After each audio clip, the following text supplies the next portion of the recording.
Saudação internauta, mais um vídeo aqui. Hoje estaremos analisando rapidamente Lucas capítulo 1, versículo 10, que esse é um texto interessante. Estava lendo esse texto recentemente e aí observei uma estrutura em português e aí suspeitei que era uma estrutura em grego, né? Então fui verificar e aí compartilhar com vocês essa questão aqui, tá bom? Vamos lá então, o texto, esse vídeo não vai ser um vídeo muito longo, né? Então vamos direto então aqui, tá? Esse texto está inserido dentro daquele contexto em que Zacarias, que é esposo de Isabel, que algumas traduções colocam Elizabeth, né? Isabel, conhecida Isabel, ele é do turno de Abias, então ele está funcionando ali, está servindo como como sacerdote, né, no templo, e aí cai em sorteio para que ele seja a pessoa que vai queimar incenso ou oferecer incenso, né? Esse texto ele faz uma breve referência, a gente poderia fazer uma breve analogia ali, ou um link, né, com o texto de Levítico capítulo 16, versículo 17, que se der certo que posso estar colocando para você, se o meu editor aí receber salário, aí ele vai estar colocando para você, beleza? Então vamos lá, diretamente aqui. Aqui nós temos o texto, tanto em cima o texto grego, quanto embaixo o texto em português. O texto em português eu vou ler rapidão, só para você se contextualizar aqui da questão. Quando chegou a hora de oferecer o incenso, o povo todo estava orando do lado de fora, né? Então, agora a gente vai para a questão. Talvez na sua tradução apareça um pouquinho diferente, né, com uma estrutura diferente. Esse versículo pode ser traduzido de várias formas. Você pode colocar essas partes que estão em verde, em vermelho, mais para um lado, mais para outro. Você pode organizar isso aí. Talvez até você consiga perceber na sua tradução uma forma de organizar diferente daquilo que está colocado aqui. Vamos lá para o texto grego. No texto grego, esse texto é formado por uma conjunção aqui, ó, a conjunção kai. Essa conjunção, geralmente, ela é traduzida muito no Novo Testamento como i, né? Acho que ela aparece 9.000 vezes no Novo Testamento, tá?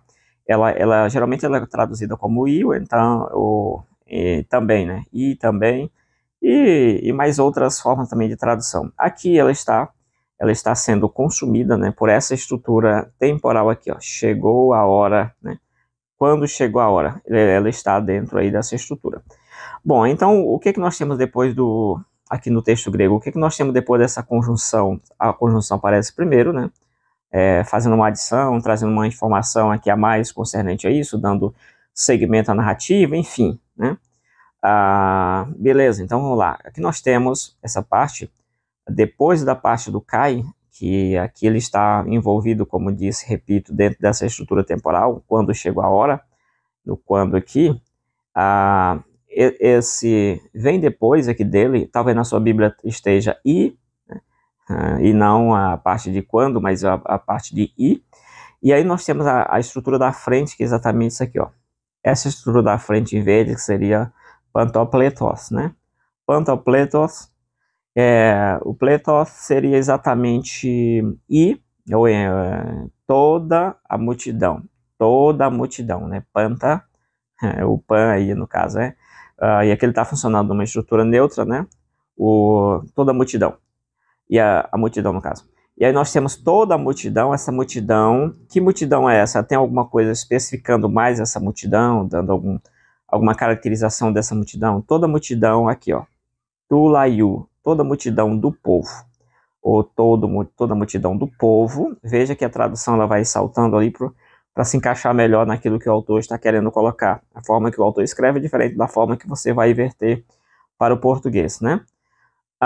Beleza, porque são estruturas às vezes diferentes de organização aqui. E aí o tradutor ele vai entender o que é importante, o que é sujeito, o que é predicado, essas coisas aí. Acho que já deu para entender. E aqui ele vai tratando aqui. Então, toda a multidão aqui em verde, ó, toda a multidão. Que multidão é essa? Tulaiu, a multidão do povo, né? Essa multidão do povo que aparece aqui. Aqui ele traduziu toda essa expressão, toda a multidão do povo, ele traduziu simplesmente aqui, ó. Veja o que ele fez. O povo todo, pronto. Esse povo todo, ele veio daqui, ó. Tudo isso aqui. Tudo isso aqui vem para cá. Toda a multidão do povo. Toda a multidão do povo. Este tradutor colocou apenas como o povo todo. Pronto. Acabou. É muito resumido. Aí o que vem depois? Aqui nós temos toda a multidão do povo. O que vem depois agora? O verbo aqui, ó, estava. estavam, toda a multidão do povo estava, concordando com a multidão do povo, né? Toda a multidão do povo estava, esse aqui é o verbo do eimi, esse aqui é o eimi na forma imperfeita, no tempo imperfeito. Então é traduzido como estava, todo o povo estava, isso aqui também aparece em João capítulo 1, né? É muito conhecido. Inarhe en, é a mesma expressão, é a mesma palavra aqui, é o eimi, a forma eimi, né? Indicando o estado. Lá, e todo o verbo estava com Deus, e o verbo era Deus, né? O verbo estava. Então, aqui nesse caso, nós temos o eimi também aparecendo no imperfeito, na mesma forma. Todo o povo, toda a multidão do povo estava o quê? Né? Estava, apareceu mais um segundo elemento, que é esse aqui. Qual é o verbo aqui? O verbo é o eimi, né? E qual é o tempo verbal aqui? O tempo verbal é imperfeito. Nós temos o tempo imperfeito aqui. O que esse povo estava? Estava o quê? Aí nós vemos aqui, vamos observar na frente, chamado um particípio, que em português um particípio é aquilo que geralmente termina com ado, ido, né? Passado, eu estou passado, né? Eu estou moído, né? No português nós temos o particípio, nós temos gerúndio, aquilo aí, estou passando, né? Estou cansado, isso é um particípio, estou cansando é um gerúndio, né? E aí, é isso. Aqui no grego, esse particípio ele pode muito bem ser traduzido num gerúndio, né? Ele pode muito bem assumir essas formas aí do português. E aqui o português, o grego vai dizer que toda a multidão estava o quê? Que ó, ele vai ligar exatamente. Esses dois verbos estão ligados aqui na ideia. O que vai acontecer com eles aqui? O que essa multidão estava fazendo o quê? Aqui nós temos proseuhomen, proseuhomenon, né? Proseuhomenon, no caso aqui, né? Proseuhomenon, o que seria isso aqui? Seria um particípio de orar, né? Do particípio da palavra orar, né? Proseuhomai, né? Então, da ideia de orar, fazer prece, coisa do tipo. Então, toda a multidão do povo estava o quê? Aí você vem para cá, orando. Esse particípio, ele é um particípio, né? É uma questão, um particípio aí. E ele está em qual tempo? Qual é o tempo desse particípio aqui, né? Ele está no tempo presente. Aqui você tem uma questão interessante. Esse verbo, ele está no tempo imperfeito, esse aqui está acompanhando esse verbo, ele está no tempo presente. Aqui você já tem claramente um choque, né? Um choque que era exatamente o choque de um verbo estar no imperfeito, por exemplo, passeava, cantava, andava, e outro está no presente, se fosse no imperfeito da oração, né? Ele orava, coisa do tipo. Só que ele está no presente, né? E aí quando você tem esse choque, você vai traduzir como? Você vai pegar o interlinear e vai traduzir um a um, colocando esse outro no imperfeito, esse aqui no presente, não vai dar certo muito, né? Então, geralmente, aqui nós estamos diante de um negócio chamado construção perifrástica. O que seria uma construção perifrástica? É uma estrutura em grego em que os autores, quando eles querem dizer tudo isso, eu estou seguindo bibliografia para falar isso, né? Não estou falando de cabeça, aliás, de vozes, né? Fonte e vozes da minha cabeça, mas estão relacionadas com bibliografias, com gramáticas específicas, que eu estou lembrando aqui agora. Mas, enfim, quando você fala a construção perifrástica, exatamente o autor poderia dizer alguma coisa com o verbo, poderia dizer, eles oravam. Pronto, acabou. Mas o autor não quer dizer que eles oravam. Ele quer dizer que eles estavam orando. Aí ele adicionou mais palavra, mais estrutura, para demorar um pouquinho mais dizendo essa informação. Então, geralmente, a estrutura perifrástica, ela assume o lugar de uma expressão mais simples, quando o autor realmente quer dar mais um destaque nessa expressão, né? Até mesmo alongando um pouco mais aquilo que ele vai dizer.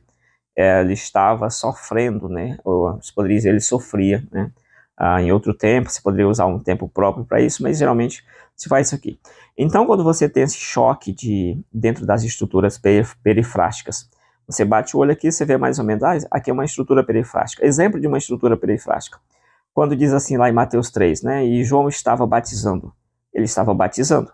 Então, ele estava, que é um verbo noemi, e batizando, né? Há uma estrutura parecida com aqui. Isso é uma estrutura perifrástica. Aqui nós estamos diante de uma outra estrutura perifrástica que todo o povo, toda a multidão do povo estava fazendo o quê? Estava orando. Proseuhomenon, né? Que é exatamente isso aqui. Ela estava orando. orando, seria en proseu homenum. E aí, o que nós temos aqui? A multidão estava orando. Onde é que essa multidão estava orando? Aí vem aqui, ó, do lado de fora, lá fora. E quando era que essa multidão estava orando? Na hora, aqui, ó, na hora que seria terrora tu phimiamatos, né? Phimiamatos. A expressão isso aqui é um substantivo de terceira declinação, claramente está usando um genitivo aqui para dizer que na hora do incenso, né? Alguma coisa do incenso. Aí nós temos isso aqui. Veja que a tradução de baixo, ela mudou um pouquinho a estrutura, colocando algumas frases que era do começo, colocou no final. Isso acontece bastante nas traduções, para a comissão entender o que assim ficaria melhor, ficaria mais fluido, enfim, e eles colocam desse jeito.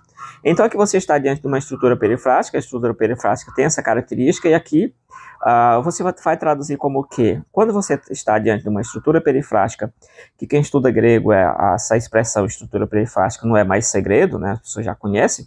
Quem fala sobre isso? Muita gente, por exemplo, Wallace, o Suetna, por exemplo, fala sobre isso aí tranquilamente. E quando você está diante de uma estrutura perifrástica, onde você tem dois verbos aqui, você tem que ver qual o tempo do primeiro verbo, que tipo de verbo é, né? Você identificou que é uma estrutura perifrástica. Então, o primeiro verbo está em qual tempo? Ele está no imperfeito, nesse caso. A segunda parte está em quê? Está no presente, no caso, um particípio no presente. Uma estrutura perifrástica geralmente é formada a partir de um verbo no EMI, uma forma do EMI, juntamente com um verbo, juntamente com um particípio, e às vezes com o perfeito, tá? Mas é basicamente isso aí. Ela tem uma estrutura própria para ser considerada estrutura perifrástica. Então, como você vai traduzir isso aqui? Então, você vê que o primeiro verbo, a primeira estrutura, a primeira parte está no imperfeito, a segunda parte está no presente. Aí você soma imperfeito mais o presente, vai dar outro tempo, que é o tempo imperfeito, ou vai ser mantido o imperfeito aqui. Então, do aspecto do action sat, a ação no imperfeito é uma ação contínua. Enquanto ele estava lá, eles estavam orando, né? Quando chegou a hora do incenso, o povo estava lá fora orando. Isso na questão do action sat. Na questão do aspecto verbal, se pode pensar também, né?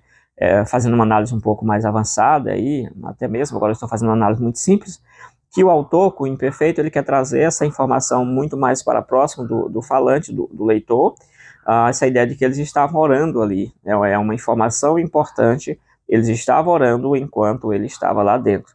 E talvez essa parte da oração se ligue com a parte de que o anjo vai aparecer, né, no desenrolar da história, enquanto ele está lá dentro, né, o pessoal está lá fora orando, e não sei se eu falei no vídeo, mas esse texto pode ser ligado ali, feito uma breve observação em Levítico 16, 17, todo o povo estava orando e apareceu o anjo lá para Zacarias. Basicamente isso aí, eu acho que já falei tudo aqui, o que era necessário falar. Se você já conhecia as construções perifrásticas, deixa aí nos comentários se sim, se não. Se gostou, se não gostou, comenta aí, se quer fazer algum tipo de observação. É isso, deixa nos comentários. E se eu quisesse, por exemplo, se o verbo que está o verbo do EMI, ele fosse no presente, então presente mais presente vai dar exatamente presente. Agora, imperfeito mais presente vai sobrar exatamente, vai ficar só o imperfeito. Basicamente isso ajuda bastante até na hora da tradução. Se você estivesse olhando interlinear, com certeza ia traduzir palavra por palavra e às vezes o sentido ia ficar estranho, né? Mas aí você está diante de uma construção que, dependendo do gramático, das gramáticas, é recomendado que você faça essa soma dos tempos e você extrai exatamente qual é o tempo que está sendo pretendido aqui, tá? Basicamente isso, acho que eu já falei tudo que era necessário. Valeu, fui!